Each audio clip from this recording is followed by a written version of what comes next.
The fluorescent hum of the hallway vibrated against the silence of a verdict already decided in the press. Miles Redford stood in the shadow of a marble pillar, his grease-stained hands resting calmly on a mop handle while his eyes dissected the fear radiating from Serena Blythe.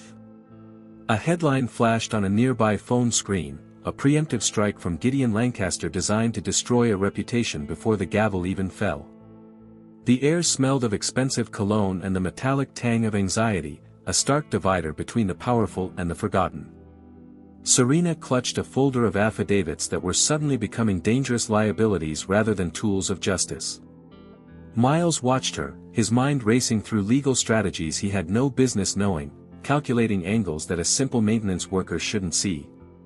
The choice hung heavy in the stagnant air: save her from the coming onslaught or expose the rot that festered beneath the philanthropy. In a courtroom where truth was a commodity, love was the only currency that couldn't be bribed, and it was about to pay the ultimate price.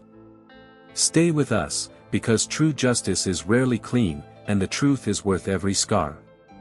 The dawn light filtered through the high windows of the courthouse, casting long, cold shadows across the polished floor where Miles Redford worked. He moved with a rhythmic efficiency, pushing the heavy buffer over the marble, his eyes scanning the early arrivals for anything that didn't fit the narrative of justice. A paper discarded near a waste bin caught his attention, not because it was trash, but because of the bold, black type declaring a scandal that hadn't happened yet. It was a draft of the morning edition, a preemptive strike against Serena Blythe, written before the first witness was even sworn in.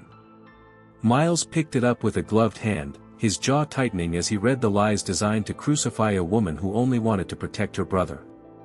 The courthouse was waking up, the hum of gossip rising like a tide, threatening to drown out the silence of the law before it could speak. He folded the paper and slipped it into his pocket, a dangerous piece of evidence that burned against his leg. This wasn't just a news cycle, it was a declaration of war, and Miles knew Serena was walking unarmed into the slaughter. The disparity was sickening. The wealthy bought headlines while the poor begged for a fair hearing in a room that smelled of old money. He adjusted his uniform cap, looking like just another part of the building's infrastructure, invisible to the lawyers passing by in their tailored suits. They saw a janitor, not a man who understood the devastating weight of a well-placed adjective in a high-stakes legal battle. Across the atrium, Serena stepped out of the elevator, looking pale but determined, her arms full of files that represented her life's work. She didn't see Miles, but he saw the target painted on her back, a bullseye drawn by Gideon Lancaster's pen.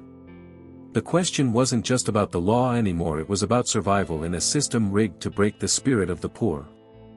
As the bailiff called the court to order, the heavy wooden doors groaned open, swallowing the hopeful into the belly of the beast. The headline was already printed, the ink dry, but the outcome had yet to be sealed in blood. Who controls the story when the truth is still trapped in the shadows? Serena sat at the small, scarred wooden table in the firm's makeshift war room, the fluorescent light flickering overhead like a dying heartbeat. She was cross-referencing the witness list provided by the opposition, her pen pausing every few seconds as a sense of unease curled in her stomach. Names that she had interviewed for weeks were missing, replaced by strangers she had never heard of, people with addresses in buildings that didn't exist. It was a subtle erasure, a correction that smelled of Gideon Lancaster's specific brand of high-handed sanitation.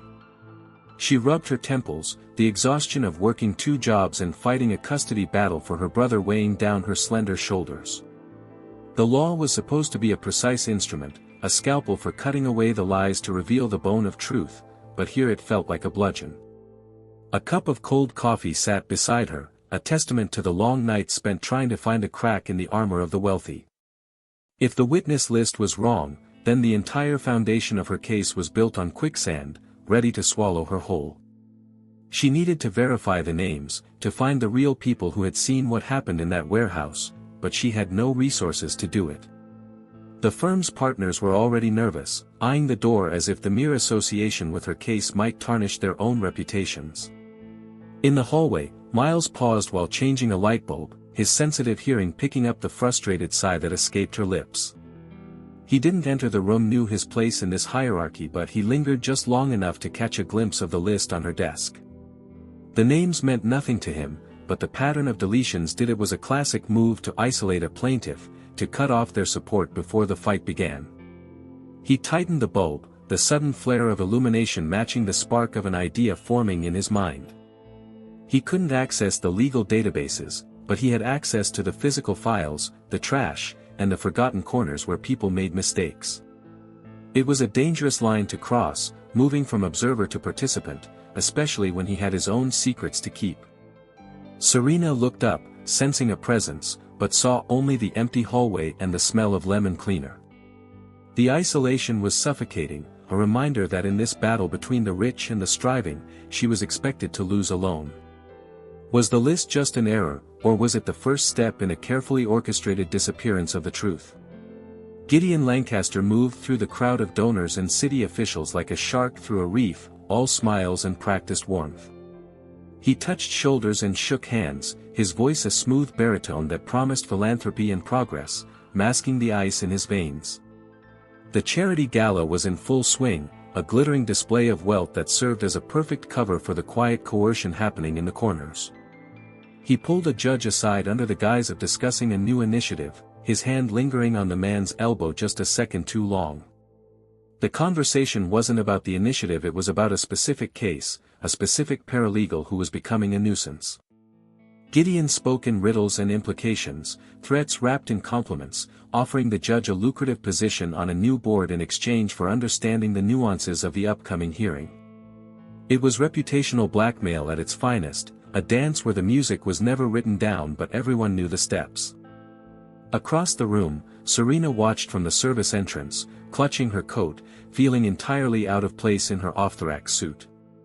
She was there to deliver documents, a courier for her own cause, but the sight of Gideon working the room made her stomach churn.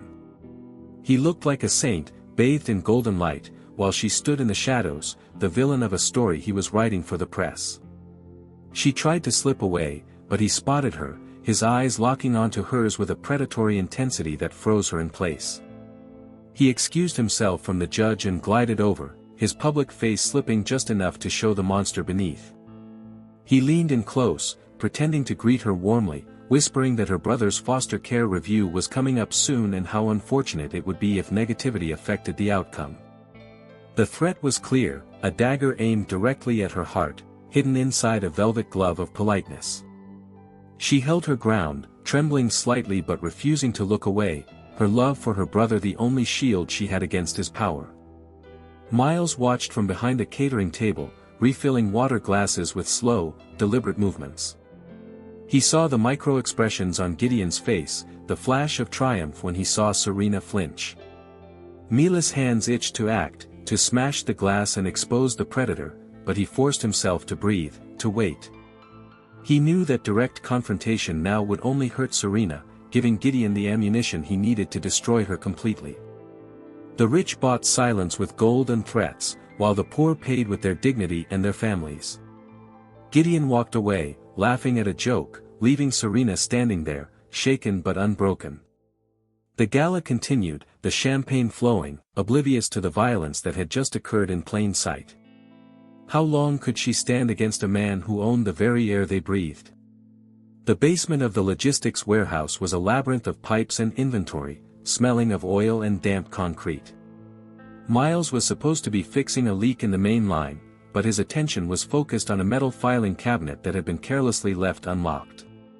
He pulled out a maintenance log, his fingers flipping through the pages until he found the dates from the night of the incident. The entries were meticulous, recording every movement of the trucks, but there was a gap, a 4-hour window where the cameras had conveniently malfunctioned. It was too perfect, too coincidental, and it mapped directly to the time the evidence had gone missing from the secure hold. Miles knew this log was the key to proving the evidence chain had been broken, a fact that would dismantle the prosecution's timeline. But he also knew that if he turned it in now, it would disappear into a black hole of bureaucracy before it ever reached a judge. He tore the page out of the book, the sound of the ripping paper echoing loudly in the silent basement, and folded it into his pocket. It was a betrayal of his job, a risk to his cover, but the thought of Serena facing Gideon alone burned hotter than his fear of discovery. He heard footsteps approaching and quickly snapped the logbook shut, grabbing his wrench just as his supervisor rounded the corner. The supervisor, a man who rarely looked Miles in the eye, grunted a question about the leak, his gaze suspicious. Miles lowered his head, assuming the posture of a subservient worker, mumbling an excuse about a stubborn valve. The rich and their middle managers underestimated the poor because they refused to see them as intelligent or observant. They saw tools, not people, and Miles used that blindness to his advantage, hiding the truth in plain sight. Once the supervisor left, Miles wiped his greasy hands on a rag, his mind racing. He had the proof, but it was useless without a way to get it to Serena without alerting Gideon's spies. He thought of her tired eyes and the way she tried to hide her fear behind a professional facade. He couldn't give her the page directly that would put a target on her back as well as his own. He needed a drop, a neutral place where the exchange could happen without raising flags. The city was full of surveillance, both digital and human, but Miles knew the blind spots, the places where the light didn't reach. He slipped out the service door, the night air cold against his skin, clutching the stolen evidence. The page was heavy, not from weight, but from the potential to ruin lives or save them. In the wrong hands, it was a death sentence for Serena's case. In the right ones, it was a sword. Could one sheet of paper really topple a man who owned the headlines? The courtroom was packed, a sea of expectant faces and flashing cameras, all hungry for the spectacle Gideon had promised. Serena sat at the plaintiff's table, her hands gripping the edge of the wood until her knuckles turned white. She had expected legal arguments, a debate on the merits of the case, but Gideon's lawyer opened with a character assassination that left her gasping for air. He stood before the judge, a picture of righteous indignation, holding up a document that claimed Serena had fabricated evidence to coerce a settlement. It was a lie, a complete fabrication, but the lawyer delivered it with such conviction that the murmurs in the gallery turned to hostile whispers. The judge, a man who prided himself on decorum, peered down at Serena over his spectacles, his expression hardening. "Is it true, Ms. Blythe, that you offered money to a witness in exchange for testimony?" The judge asked, his voice cutting through the noise like a guillotine. Serena stood up, her legs shaking, her voice hoarse as she denied the accusation, but the headlines were already running through the court's feed. "Paralegal or perjurer?" The ticker read, and just like that, her reputation was torn to shreds in real time. Gideon sat in the front row, his face a mask of concern, the grieving philanthropist forced to deal with dishonest staff. He didn't look at Serena, but the satisfaction radiating from him was palpable, a heat wave of cruelty. She tried to explain, to show them the files, but the judge banged his gavel, silencing her with a gesture that dismissed her humanity. "We are here to discuss the facts of the case, not your personal ethics, Ms. Blythe, but this allegation casts a shadow," he ruled, effectively neutering her credibility before she could present a single piece of real evidence. The humiliation was total. Every eye in the room saw her as a criminal, a grifter trying to game the system. She felt the tears burning but refused to let them fall, knowing that the cameras would zoom in on her weakness. The disparity in power was absolute. Gideon sat in comfort while she stood in the dock of public opinion, crucified by a lie. In the back of the room, Miles watched, his hands clenched in his lap, his muscles coiled tight as a spring. He saw the trap, the way the narrative had been twisted to make the victim the aggressor. It was a classic maneuver, distract from the truth by destroying the messenger, and it worked beautifully. He wanted to shout, to stand up and reveal what he knew, but the timing had to be perfect. Rushing in now would only get him removed and likely arrested, leaving Serena truly alone. She looked small and fragile against the backdrop of the imposing legal machinery, a single reed in a hurricane. The public humiliation was designed to break her will, to make her walk away to save herself from further shame. It was a masterclass in oppression, using the law's own stage to enact a medieval punishment. As the adjournment was called, Serena gathered her files, her movements jerky and robotic, refusing to look at anyone. The damage was irreversible. The seed of doubt had been planted in the jury's mind, watered by the poison of Gideon's influence. How do you fight a man who can turn the truth into a crime with a single sentence? The stairwell was cold and echoing, a concrete throat that swallowed the sounds of the courthouse, offering a temporary sanctuary from the noise outside. Serena sat on the bottom step, her head in her hands, the files scattered around her like fallen leaves. She couldn't go back out there, couldn't face the cameras or the whispers, not yet. The silence was heavy, pressing down on her, filled with the echoes of the judge's voice and the phantom laughter of Gideon Lancaster. She heard a door open above and froze, expecting a bailiff or a reporter come to gawk, but heavy boots thudded slowly down the stairs. Miles appeared around the landing, a shadow separating itself from the gloom, his presence solid and strangely comforting. He didn't speak at first, just sat down a few steps above her, giving her space without abandoning her. He reached into his pocket and pulled out a small, wrapped chocolate, placing it on the step near her knee without a word. It was a small gesture, insignificant really, but in the wreckage of her professional life, it felt like a lifeline. Serena looked up, her eyes red-rimmed, seeing not the janitor, but the only person who hadn't looked at her with judgment today. "They think him a monster," she whispered, her voice cracking. Miles shook his head, his eyes dark and serious. "They see what they were paid to see," he said softly, his voice a low rumble that vibrated in the enclosed space. He risked his job just by sitting there, by being seen consoling the corrupt paralegal, but he didn't care. The tenderness between them was dangerous, a spark in a room filled with gas, but neither of them could pull away. He reached out, his hand hovering for a moment before gently covering hers, his fingers rough against her smooth skin. It was a connection that defied their stations, a silent acknowledgement of the war they were both fighting. The stairwell became a confessional, a place where the masks of the courtroom dissolved.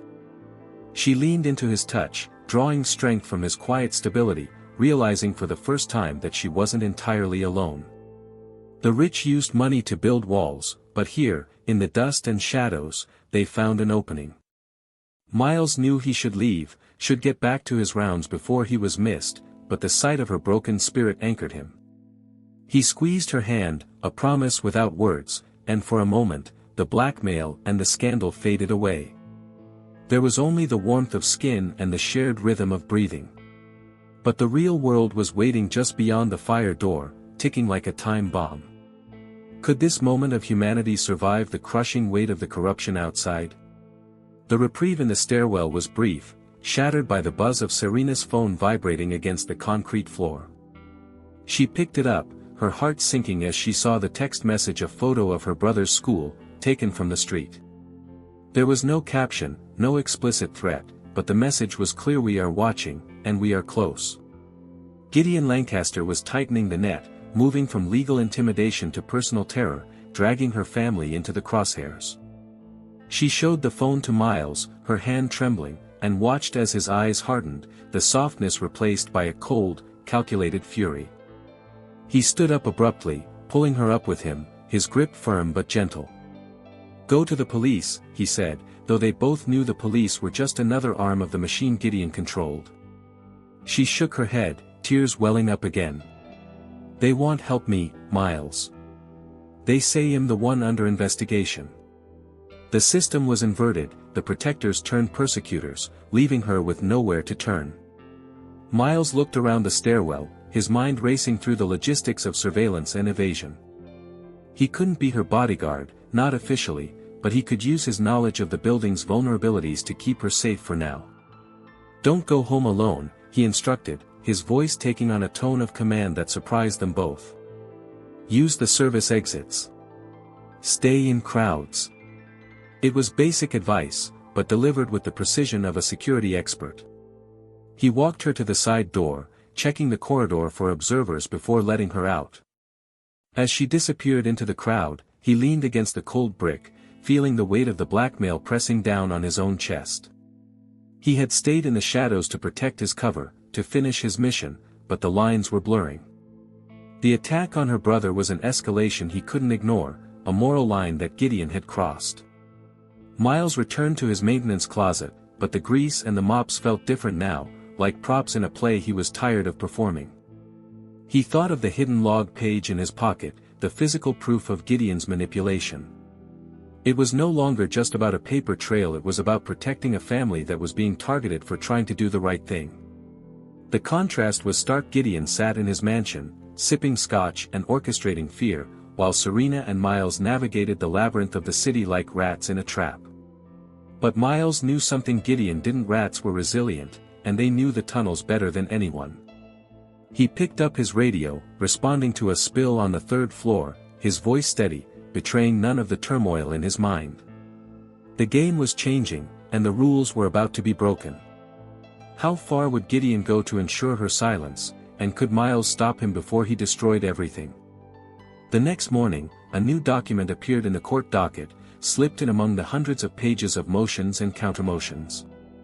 It was an affidavit, signed and notarized, claiming that Serena had approached the witness with a bribe. It was a forgery, of course, the signature shaky and the wording generic, but it bore the seal of the court, giving it the veneer of truth. The narrative was shifting again. The poor weren't just mistaken anymore, they were opportunists trying to scam a wealthy philanthropist. It was a smear campaign designed to frame Serena as the architect of the fraud, turning public opinion entirely against her. The media picked it up instantly, the headlines screaming greed in the courts and the price of integrity, all implying Serena was selling lies for cash. She sat in her office, staring at the affidavit, her mind reeling at the audacity of the lie. It was a brilliant trap. If she fought it, she looked defensive, and if she ignored it, it became fact by default. Miles managed to catch her alone in the copy room, the hum of the machine masking their conversation. He had seen the docket, had read the affidavit, and his legal mind still hidden beneath layers of grime analyzed the syntax. It was too perfect, too lacking in specific detail, a classic fabrication by someone who didn't know the facts but knew how to mimic legal language. "It's a setup," he whispered, leaning in close. "Look at the timestamp. It was filed at 3 a.m., when the night clerk was on shift, the one Gideon's firm just hired." It was a small detail, a thread in the tapestry of lies, but it was something. Serena looked at him, hope flickering in her eyes for the first time in days. "Can we prove it?" she asked. Miles hesitated. Proving it would require accessing security footage or clerk records, things that were strictly off-limits to a janitor. But the look in her eyes made the risk seem small in comparison to the cost of inaction. He nodded slowly, a plan forming in the back of his mind, one that involved a late-night visit to the records room and a lockpick set he hadn't used in years. The disparity was suffocating. Gideon could manufacture evidence with a phone call, while Serena had to break the law just to defend her innocence. The framed affidavit on the screen mocked them, a digital monument to the power of the rich to rewrite reality. Miles squeezed her shoulder, his touch lingering for a second too long. "Trust me," he said, the words heavy with unspoken meaning. He was about to cross a line from passive observer to active combatant. The poor were framed as opportunists, but Miles knew the real opportunists were the ones wearing the suits. Could one man with a mop and a secret past really take down a conspiracy this big? The decision hung over Serena like a storm cloud, heavy and dark, demanding a choice that had no good outcome. Gideon's settlement offer sat on the table, a thick envelope containing a check that would solve all her problems and silence her forever. It was a muzzle, plain and simple, a golden cage designed to buy her silence and protect Gideon's secrets. If she took it, she could pay for her brother's private education, move to a safer neighborhood, and escape the nightmare of the lawsuit. But if she took it, she would be admitting to a lie, validating the smear campaign, and letting Gideon win. She looked at the check, the zeros blurring together, representing a security she had spent her life dreaming of. Then she looked at the evidence scattered across her desk, the testimony of the people Gideon had steamrolled. The moral test was brutal: choose the safety of her family or gamble everything on the truth. Miles stood in the doorway, watching her wrestle with the devil. He knew the temptation of the payout, he had seen it break good people before. He walked over and picked up the settlement offer, flipping it over to read the fine print. "It's not just silence, Serena," he said, his voice low and urgent. "Look at Clause 4. You can't ever work in law again. You can't speak to the press. You vanish." It was a gag order, a complete erasure of her professional identity. He put the paper down, his eyes locking onto hers. If you sign this, he wins. And he will do this to the next person, and the next. The room was silent, the air thick with the weight of the decision. The rich could afford to pay for their mistakes, the poor could only afford to pay for their principles. Serena looked at the check one last time, then pushed it away, a look of steely resolve replacing the exhaustion in her eyes. "No," she said, the word ringing out like a bell. "I'm not selling my soul." It was a gamble, a reckless, dangerous bet on herself and the truth. Miles felt a surge of admiration for her, a fierce pride that warmed him despite the cold reality of their situation. She was risking everything, and in that moment, he decided he would too. The safety net was gone, burned by her own hand, leaving them both free-falling in a high-stakes game of legal chess. The choice was made, but the consequences were just beginning to fall. What does a man do when he sees a woman choose the hard path? The warehouse district was a maze of chain-link fences and corrugated metal, silent under the watchful gaze of the moon. Miles had clocked out hours ago, or so the system believed, but he was now dressed in black, moving like a ghost through the shadows. He wasn't here to clean, he was here to trace the chain of custody that the official logs claimed was intact. He targeted the specific loading dock mentioned in the maintenance log, the one with the missing camera footage. The lock was a high-grade industrial model, but Miles had a knack for mechanisms, a skill honed in a life he didn't talk about. He bypassed the lock in seconds, slipping inside the darkened office. The air smelled of stale coffee and paper, the scent of bureaucracy. He turned on his penlight, sweeping the beam over the filing cabinets until he found the one he needed. He pulled the records for the night in question, his fingers flying over the pages. He found the discrepancy: a truck logged as leaving at 10 p.m., but the cargo manifest didn't match the weight of the truck.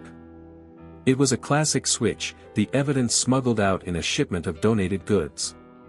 But he needed more, he needed to link this truck to Gideon's specific directive. He dug deeper, finding a handwritten note in the margin of a dispatch log, an initial that matched Gideon's signature on public documents. It was the smoking gun, a direct link between the order and the operation. Miles took photos of everything, his movements precise and practiced, erasing any trace of his presence. He heard a car door slam outside and froze, his heart hammering against his ribs. Security guards, maybe, or worse. He slipped out the back door, melting into the darkness just as a flashlight beam swept the alley. He was sweating now, the adrenaline masking the physical toll of the day's labor. He had the proof, but holding it made him a target. Gideon played for keeps, and Miles had just stolen the queen from his board. The contrast was sharp. Miles risked his life for a sheet of paper, while Gideon risked nothing but a signature. The legal chess game was moving to the endgame, and Miles was playing a piece that nobody knew existed. As he made his way back to the safety of the city streets, he checked his phone. A message from Serena: "I didn't sign." A small smile touched his lips. She was in the fight, and so was he. The game had changed, and the board was about to be overturned. How do you deliver a checkmate when the opponent owns the referee? The meeting took place in Gideon's office, a room that cost more than Serena would earn in a lifetime, with a view of the city that felt like ownership. She had been summoned, and refusing wasn't an option if she wanted to keep the process moving. Gideon sat behind a desk the size of a car, looking every inch the benevolent director, his suit perfectly pressed. He didn't offer her a seat, he wanted her to feel small, to feel the need to look up to him.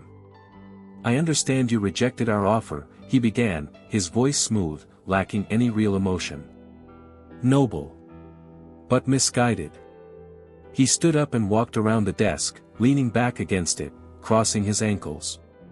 He mentioned her brother by name, casually, as if discussing the weather, detailing the foster home he was currently in.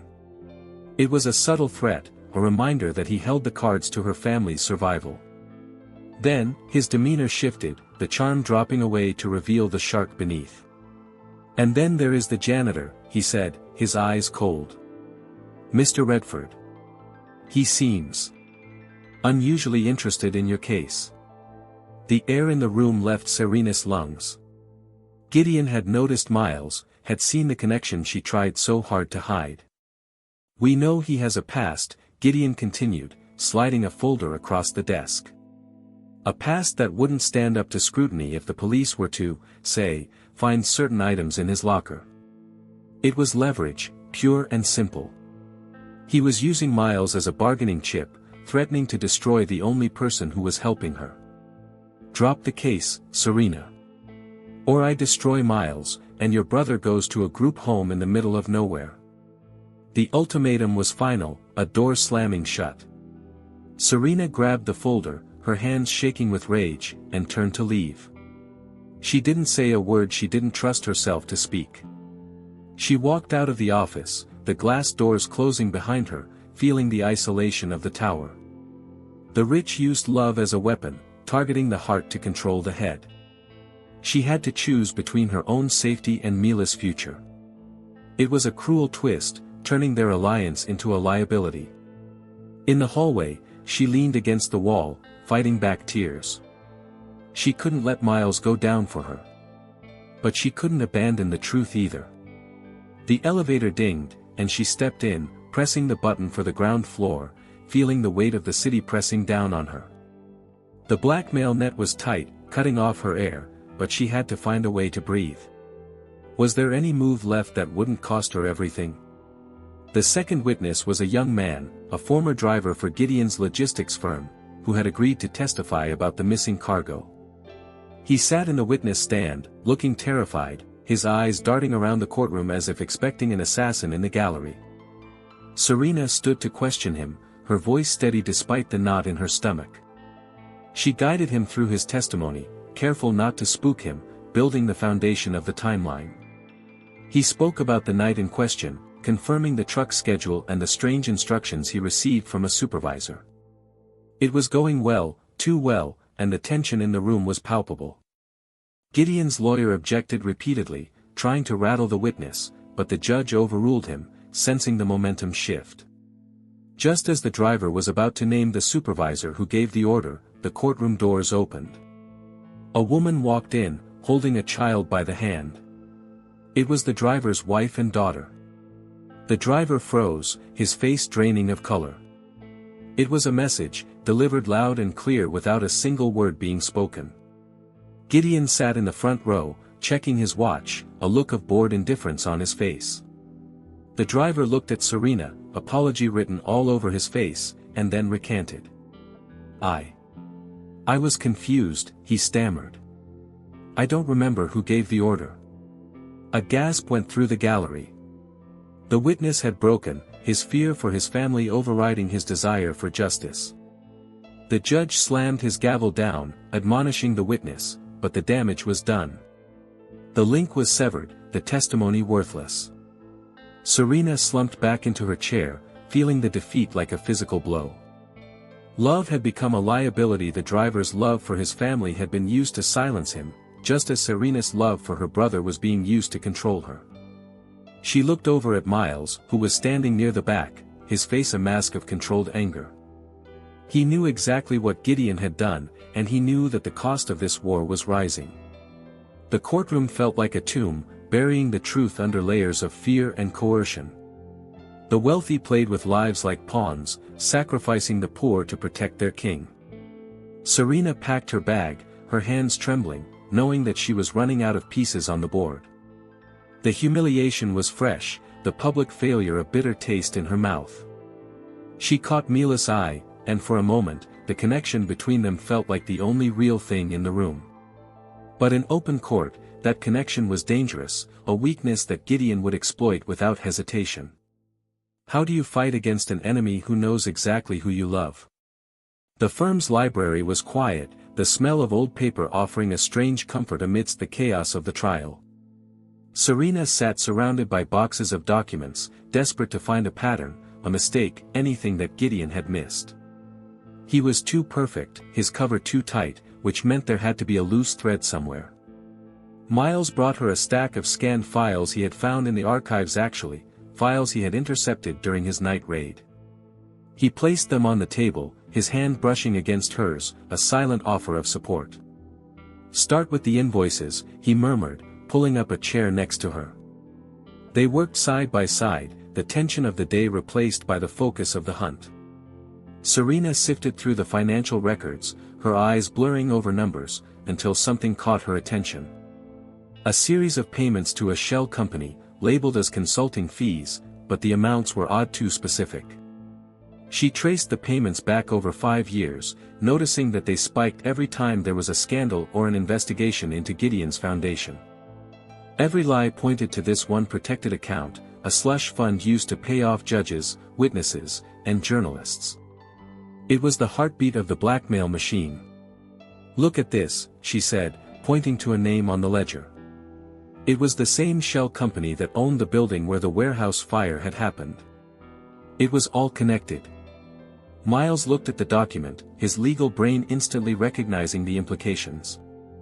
This was the evidence of racketeering, the structural corruption that went beyond a single lawsuit.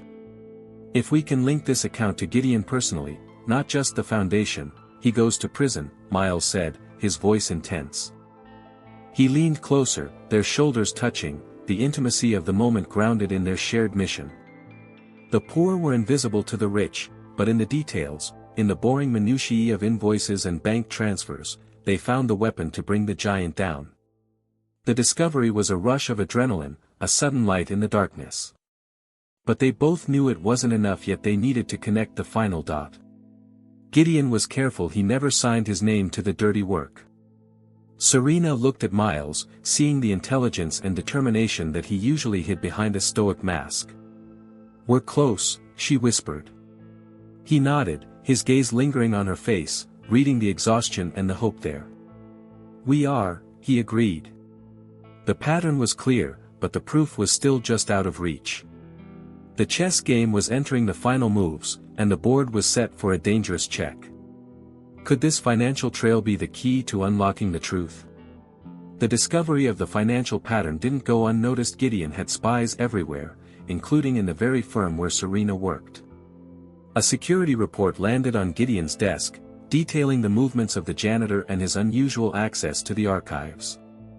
It flagged Mila's behavior, his precise knowledge of legal procedures, his ability to bypass locks, and the specific documents he had handled. The coincidences were piling up, and Gideon's paranoia was a high-powered radar. He summoned his head of security, a man with a military build and dead eyes. "Find out who he really is," Gideon ordered, tossing the report aside. "A janitor doesn't know how to navigate sealed docket codes. He's a plant." The net was closing in on Miles, his coincidences finally attracting the suspicion they were designed to avoid. He sensed the shift in the atmosphere, the way security guards watched him a little too closely, the way his card keys failed on the first swipe. He knew he had to move fast. He met Serena in the archives, checking the door to ensure they were alone. "They know I'm helping you," he said, his voice low. "Or at least, they suspect I'm more than I appear." He didn't tell her about the dossier he had compiled, the one he kept hidden in his locker, containing the proof of his real identity. He had to protect her from the fallout of his past. "You need to take the ledger and go to the judge. Alone." Serena shook her head. "I can't do this without you, Miles. You're the only one who understands the strategy." She reached out, taking his grease-stained hand in hers. The contrast between them, rich intellect and poor clothes, lawyer and janitor, was dissolving. She sensed he was holding back, that there was a depth to him she hadn't fully grasped. "Who are you?" she asked softly. Miles looked at her, his eyes searching hers, weighing the risk of the truth against the danger of the lie. He was a crisis consultant, a lawyer who had been disbarred for taking on a case too big for his own good, a man who operated in the shadows to fix what the law broke. But he couldn't tell her yet. Not until the trap was sprung. Just a janitor who learned to read the fine print, he deflected, but his eyes betrayed him. The tension was electric, the unspoken truth hanging between them like a heavy curtain. Gideon was hunting him now, and if he was caught, everything he had worked for would be lost. But the dossier in his locker was the insurance policy, the final piece of the puzzle. It was time to play that card. But first, he had to ensure Serena was safe. The stakes had escalated from a lawsuit to a life-or-death struggle. How long could a man live in the shadows before the light burns him? The emergency hearing was called under the guise of a procedural review, but the atmosphere was electric with anticipation. Serena stood at the podium, the hidden ledger in her hand, ready to present the financial trail she and Miles had uncovered. Gideon sat confidently, his smile tight, believing he had already won by discrediting the witnesses. As Serena began to present the evidence of the shell company, Gideon's lawyer stood to object, claiming the documents were inadmissible hearsay. The judge looked skeptical, ready to rule in Gideon's favor as usual. Suddenly, the doors burst open. Miles walked in, not wearing his maintenance uniform, but a sharp, tailored suit that Serena had never seen before. He carried a thick dossier under his arm, and his posture was different, radiating authority and confidence. He walked straight to the bench, handing a stack of documents to the bailiff to pass to the judge. "Your Honor, I am entering these into evidence as a supplement to Ms. Blythe's filing," Miles said, his voice clear and commanding. The room gasped. Gideon's face went pale. Miles didn't stop there. He turned to the courtroom, addressing the judge directly. "I am Miles Redford, formerly of Redford Crane, admitted to the bar in this state. These documents prove that Mr. Lancaster's shell company not only paid the witnesses but also owns the logistics firm in question, through a series of proxy votes." The shock was absolute. The janitor was a lawyer, a heavy hitter who had been hiding in plain sight. He revealed his identity not for glory, but because the law required a licensed attorney to present this specific type of sealed affidavit. The judge accepted the documents, his eyes widening as he read the contents. It was the smoking gun, linking Gideon directly to the fraud, racketeering, and witness tampering. Mila's legal instincts, previously camouflaged as helpful hints, were now on full display, a weapon of mass destruction against Gideon's defense. He walked over to stand beside Serena, placing a reassuring hand on her shoulder. The rich versus poor dynamic had just shattered. The invisible man had just checkmated the king. Gideon sputtered, shouting objections, but his composure was gone, his mask cracked. The identity reveal was a masterstroke, earned by months of careful planning and the slow planting of details that finally made sense. Miles looked at Serena, seeing her shock and pride. "I told you I read the fine print," he whispered. The courtroom buzzed with the realization of the deception. The tables had turned, but the danger wasn't over yet. The lion was cornered, and that was when he was most dangerous. Could this legal reversal survive the inevitable backlash? The power reversal didn't happen in slow motion. It was a sudden, tidal shift that swept through the courtroom and the city outside. The judge, reading the undeniable proof of Gideon's manipulation, did something unprecedented.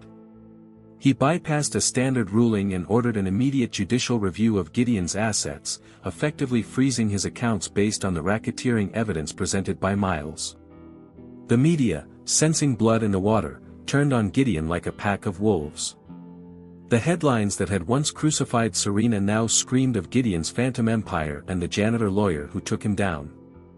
In the gallery, Gideon's allies distanced themselves, sliding away from him as if he were radioactive. The reputational blackmail he had wielded like a sword was now a boomerang, smashing back into his own face. Serena watched as the bailiff approached Gideon to inform him of a federal subpoena. The man who had controlled the outcomes of cases was now a defendant in a much larger game. Miles stood firm, his hand still on Serena's shoulder, grounding her as the world spun around them. The legal chess game was over. The king was captured, and the board was swept clean. But the victory wasn't clean. The judge looked at Miles, acknowledging his deception but praising his intent. "While your methods were unconventional, Mr. Redford, justice has been served." However, Miles knew there would be consequences for practicing law without disclosure, even if his license was technically dormant. He didn't care. He looked at Serena, seeing the relief wash over her, but also the scars left by the battle.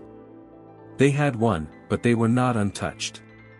The rich had fallen, but the poor had paid the price in sweat, tears, and sleepless nights. Gideon was led away, his head down, the image of the benevolent philanthropist shattered forever. The public humiliation he had inflicted on Serena was now his own legacy, a permanent stain on his name. Serena turned to Miles, the formal distance between the paralegal and the janitor gone forever. "We did it," she said, her voice trembling. "Yes," Miles replied, his eyes holding a depth of emotion that went beyond words. "We did." The courtroom emptied, but they stayed for a moment, letting the silence settle. The justice they had achieved was scarred and imperfect, born of lies and sacrifices, but it was real. The romance that had simmered in the shadows was now in the light, changed by the fire they had walked through together. The scandal headline was finally true, but not in the way Gideon had planned. Love had paid the price, but it had survived, battered and stronger for the fight. How do you rebuild when the war is finally over? The dust settled slowly over the city, revealing a landscape that looked the same but felt fundamentally different. Gideon Lancaster was facing a grand jury, his empire dismantled piece by piece, the headlines now a chronicle of his downfall rather than his triumph. Serena sat on a park bench, watching her brother play, the custody threat gone with Gideon's influence eroded. She still felt the phantom pain of the humiliation in the courtroom, the sleepless nights, and the fear, but it was dulled now, muted by the quiet peace of the afternoon. The victory hadn't fixed everything. She was still underpaid, still exhausted, still facing a system that favored the wealthy. But she had faced it and won, not by playing by their rules, but by rewriting them with Mila's help. Miles walked up, carrying 2 coffees, wearing a suit that was slightly worn but fit him perfectly. He had been offered his old job back, offers to consult for big firms, but he had declined. He found he preferred working on the ground, where the mess was real and the people were honest. He sat down beside her, the silence between them comfortable, filled with the shared history of the battle they had fought. They didn't need to say "I love you," yet the scars they carried were proof enough of their bond. The legal reversal had been public and dramatic, but the real justice was in this quiet moment, the ability to breathe without fear. They had exposed the scandal, paid the price in public humiliation and personal risk, and emerged with a version of the truth that they could live with. The rich versus poor narrative hadn't disappeared, but they had proven that the poor could fight back and win.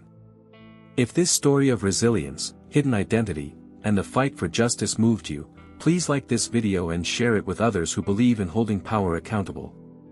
Tell us in the comments what you think Miles should do next: return to high-stakes law or keep fighting from the shadows. Don't forget to subscribe to our channel for more stories where love and law collide in the pursuit of truth. We have more incredible tales of underdogs and battles in the courtroom waiting for you. Turn on notifications so you never miss the moment the gavel falls.